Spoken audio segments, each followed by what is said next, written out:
की बात है।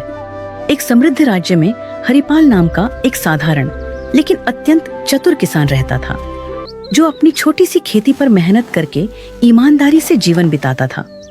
वह दिखने में सामान्य था, पहनावे में सादा और बोलचाल में विनम्र, लेकिन उसके पास जीवन को समझने की गहरी बुद्धि थी।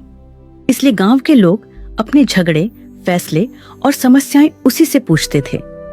उसी राज्य के राजा वीरसेन न्यायप्रिय और विद्वान थे, पर उनके मन में एक चिंता थी कि आजकल लोग केवल किताबों का ज्ञान दिखाते हैं, जबकि सच्ची बुद्धि बहुत कम लोगों में होती है। इसलिए उन्होंने यह निश्चय किया कि वह पूरे राज्य में सबसे चतुर व्यक्ति को खोजेंगे। राजा ने घोषणा करवाई कि जो व्यक्ति उनकी परीक्षा में सफल होगा, उसे सम्मान और पुरस्कार मिलेगा। बड़े बड़े विद्वान, व्यापारी और चालाक लोग राजधानी पहुंचे, पर हरिपाल शुरू में नहीं गया, क्योंकि उसे न इनाम का लालच था और न दरबार की चाह। लेकिन गांव वालों के आग्रह पर वह साधारण वस्त्र पहनकर राजा के सामने उपस्थित हुआ। राजा ने पहली परीक्षा में एक पत्थर और लकड़ी का टुकड़ा दिखाकर पूछा कि इनमें से अधिक उपयोगी क्या है। अधिकतर लोगों ने तुरंत उत्तर दिया, पर हरिपाल ने कहा कि उपयोग वस्तु में नहीं, परिस्थिति में होता है। यह उत्तर सुनकर राजा प्रभावित हुए।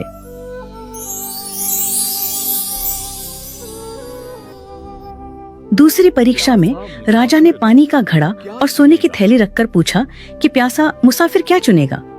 जहां लोग धन की ओर झुके, वहीं हरिपाल ने कहा, महाराज, जीवन रहेगा तभी धन काम आएगा। और राजा और प्रसन्न हो गए।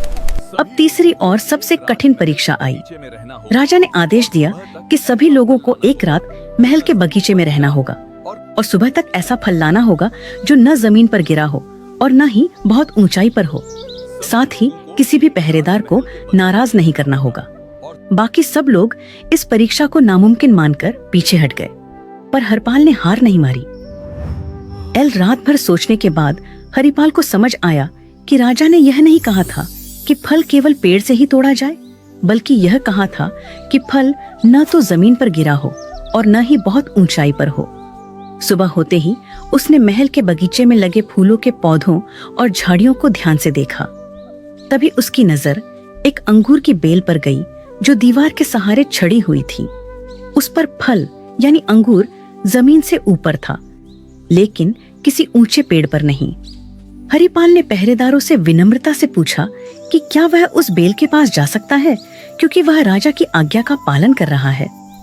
उसकी शांति, नम्रता और सच्चाई देखकर पहरेदारों ने उसे रोकने के बजाय रास्ता दे दिया। हरिपाल ने बिना किसी नियम को तोड़े बेल से फल तोड़ा और दरबार में ले आया। जब राजा ने उससे पूछा कि उसने यह कैसे किया, तो हरिपाल ने हाथ जोड़कर कहा कि सच्ची बुद्धि कठिन रास्ता चुनने में नहीं, बल्कि नियमों को समझकर सही और सरल मार्ग ढूंढने में होती है।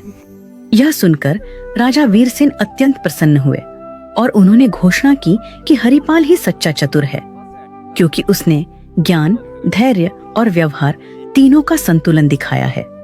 राजा ने उसे सोने का पुरस्कार दिया, लेकिन हरिपाल ने उतना ही सोना लिया जितना गांव में कुआं बनवाने के लिए आवश्यक था, और बाकी लौटा दिया। यह देखकर राजा ने कहा कि जो बुद्धि दूसरों के भले के लिए काम आए, वही सबसे बड़ी बुद्धि होती है।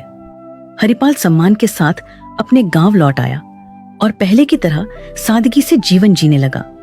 लेकिन उसकी कहानी पूरे राज्य में फैल गई और लोगों ने समझ लिया कि सच्ची चतुराई दिखावे में नहीं, बल्कि सही सोच और सही आचरण में होती है। सीख: सच्ची बुद्धि वही है जो नियमों को समझे, अहंकार से दूर रहे और अपने साथ साथ दूसरों का भी भला करे।